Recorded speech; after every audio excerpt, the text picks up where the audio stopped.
I'm just being honest. This is me and my Lord talking. God, I don't really want to do that. I ain't feeling it. God, do as I said, child. I am using her to grow you.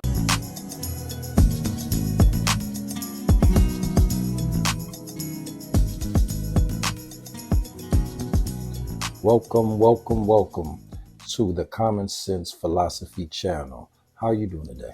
I'm doing good. And how are you? I'm doing great. Today we're going to talk about Fani Willis and all this news that's going on out today. Are you familiar with Fani Willis? Yeah, a little. Okay, let's do a little background for those that don't really know who she is. See here, it says here she's 54 years old. Her birthday is October 27th, 1971. So she just had a birthday. She's from Inglewood, California. Her education is Howard University. She came out of there in 1992. Her profession is lawyer, politician, and she works out the office as a district attorney of Fulton County. Wow. So looks like she has a lot of accomplishments and has been doing some great things. Yeah. Yeah. What we're going to do is kind of get into what's going on with her situation. It seems like there's some problems between her, the way she's carrying herself while doing her job. And my look at that is sometimes, as when I look at a beautiful African American person, or even more a woman, they can face problems. You know what I'm saying? Yes. As far as like a African American male that has a lot of money, he has to be careful. I think also African American females, plus with beauty, because beauty is like an energy of having like millions of dollars. It can cause a lot of problems. What you think about that? Yeah, I think finances for men and beauty for women are go hand in hand. Yeah, it can bring in a lot of jealousy, people that want to pull you down and hurt you. So you have to be careful giving them any reason to do anything to put you. You don't want to do anything to put you in a compromising position where you could become vulnerable to their attacks. I don't think nobody should be attacking anybody, I guess, on a basic level, but you have to recognize that it's there, and you don't want to do anything that will put you in those type of predicaments. What you think about that? I agree with that. Definitely don't want to give nobody a reason. So within these issues, I think it's important. We're going to run it and just kind of hear some of the stuff she has to say so we can get a better picture of what's going on. And I think that'll help us out. What you think? Okay, that makes sense to me. All right.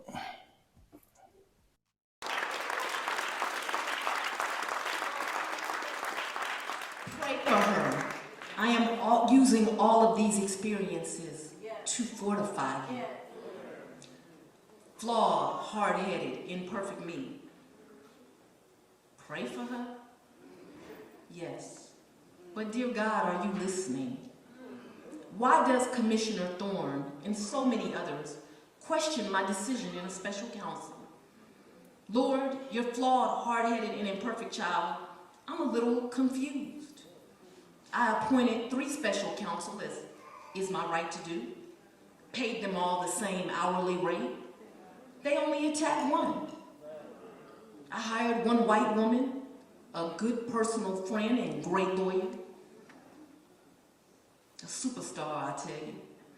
I hired one white man, brilliant, my friend, and a great lawyer.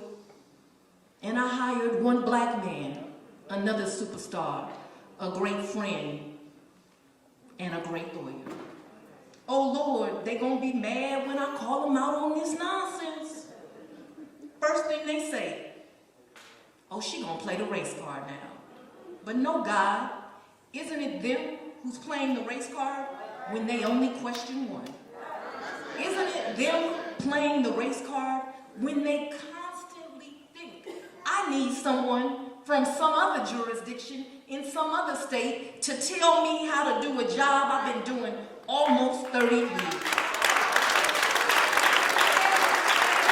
God, why don't they look at themselves and just be honest? I mean, can't they keep it 100 with themselves? Why are they so surprised that a diverse team that I assembled, your child, can accomplish extraordinary things? God, wasn't it them that attacked this lawyer of impeccable credentials? The black man I chose has been a judge more than 10 years, run a private practice more than 20, represented businesses in civil litigation. I ain't done, y'all. Served as a prosecutor, a criminal defense lawyer, special assistant attorney general, won Chief Justice Robert Benham Award from the State Bar of Georgia. You know, they ain't just giving this to black men. How come, God, the same black man I hired was acceptable when a Republican in another county hired him and paid him twice the rate? Oh, y'all ain't hear me. In another county, the elected official has the authority to pay him twice the rate. Why is the white male Republican's judgment good enough, but the black female Democrats not? Okay, so that's her outlook. I think the problem that people are having with trying to understand is it because he's a black man and she's a black woman that put him in power, or is it just that they have personal issues that's coming to the front? I think that's more what's going on here. But just to get everything clear so everyone knows, because they might not know, Nathan Wade is the guy we're talking about, the black or the African American man we're speaking of, that she hired, that she said that her white people that had hired him before was paying him a little more. And she's saying because she's a black woman that this is a problem. So like I said, his name is Nathan Wade, and he was married. And there's another lady that's actually, we're about to hear a clip from. She's spoken from the council, and she's like a defender of all things that's right. That's where they paying her. Her name is Ashley, I think, or Ashley R. Merchant. Her date of birth is March 15, 1979. She's around 46 years old. Her birthplace is Clearwater, Florida. She now lives in Marietta, Georgia, and she's married, 2 daughters. She went to the University of Florida, speaks 2 languages, and she defends high-profile clients.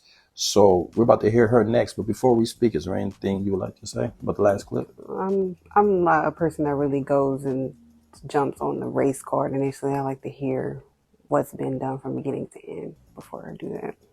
That makes a lot of sense. So we're going to play this next clip with Ashley Merchant and with Nathan Wade in it.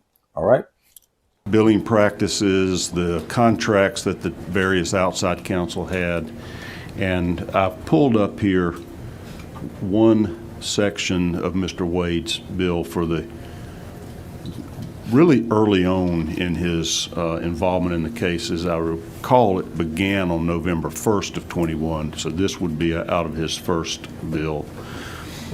I see on November 5th, prepare case for pretrial, 24 hours on one day. What do you make of that? I thought it was astonishing that you didn't sleep for 24 hours. I've been to trial. I've been to trial and had to work long hours, but 24 straight. But we did question him about that at the hearing, and he said that that's when it was concluded. So how he explained it was November 5th is when the work was concluded, and so he had done that work up until then, and that he only billed when it was concluded. So he said that the 24 hours. Who knows when it spanned, but that how he billed was would have had to concluded. be between November 3rd and November 5th, though, right? So it had to be on the 4th and the 5th, 12 hours a day? It had to be. At least. And, the other thing that I noticed with this is prepared cases for pretrial. At this point, it says anti-corruption unit. His 2 law partners are the conflict lawyers for the anti-corruption unit. So you've got law, I mean, it's like my husband couldn't represent someone who's adverse to me. Like my husband is my law partner. He can't be doing privilege review on a case I'm prosecuting. So he's consulting on anti-corruption cases for the DA's office where his two law partners are doing the privilege review at the same time. That plus the 24 hours are the two things that really struck out to me. So, but the only role he had was this prosecution of this election fraud? Yes. Okay. Yes, the only role. Okay, so when it says anti-corruption, that's the corruption. We're looking at election interference. Yes, he's never worked on any other case. All right. Let's see that other bill there, Senator Dolezal. All right, so here's another one, if you can see that okay. This is the one we put up earlier. It looks to be much more specific date-wise anyway than just, those 24-hour chunks like that. Okay. Right. I mean, it's more specific, but it doesn't say what, like, just for example, team meeting and argument prep. Argument prep for what? I mean, normally when we do bills, we would say, argue motion to dismiss or argue whatever the motion is. Research, what are you researching? Researching statutory privilege, whatever it is. Yeah. Now this one, he shows date ranges when it's over multiple days. Like down at the bottom, 426 to 427, 18 hours. Right. If I'm reading that right, or 16 hours. But on that previous one, he just has one date, 24 hours. Yes. Okay. And you say these are approved by Fani Willis. By contract, she has to approve these billings. Yes, she does. Okay. And those are approved by her. So if there were any questions, and as a lawyer, when we submit bills to clients, they regularly question, and I know when I've done appointed work, they regularly question that as well. You have to list exactly what you're in court for, exactly what you're drafting. You can't just say prepared cases. You've got to say, what did you prepare? What did you draft? So, I mean, the county, in Cobb County, for example, they make you actually attach motions. If you do like an appeal or something and you're billing for that, you have to actually attach it to prove that you did the work. When did your romantic relationship with Miss Willis begin? 2022. When in 2022? Early 2022. But you two met at an October 2019 judicial conference, correct? Yes, ma'am. You have no doubt that their romantic relationship was in effect from 2019 until the last time you spoke with her? No doubt. Did you observe them do things that are common among people having a romantic relationship? Yes. Such as, can you give us an example? Hugging, kissing, just affection. Well, it seemed like there might be a little more here than just racism. So, what you think? Yeah, definitely now knowing that there's sexual allegations that people are putting on the table, definitely going to go away from the race. Yeah, like I said, she's a beautiful black woman, and I know sometimes there's jealousy. And, being in her position of power, I guess people could take her beauty and who she is and say, oh, well, she's doing this, she's doing that. We really don't know. Even though there's some parts we didn't put in there about they had time, dates, phone calls, aerials, all type of stuff, vacations, money. So I guess we'll see what the truth is and what it's not. As far as Miss Fani Willis, we got a lot of respect for her. And I guess the question is she flawed or just misunderstood? We'll let you guys be the judge over time. All right. And hope you enjoyed the channel. Common Sense Philosophy. And it may make some of y'all a little uncomfortable. God's using ordinary people to do extraordinary things. I come real regular. In fact, when I meet people, that's what they say. Real regular. You don't have no airs about yourself. And I say, well, how can I come from regular folk. I ain't got no pedigree. I'm not a member of any of those elite organizations. And one more thing, I'm as flawed as they come. But there is something special about me. It's my willingness to love people. I love people of every political party, different viewpoints, different races, different sexualities. And one thing you will come to learn about me is I make sure everyone else is good. And sometimes I'm not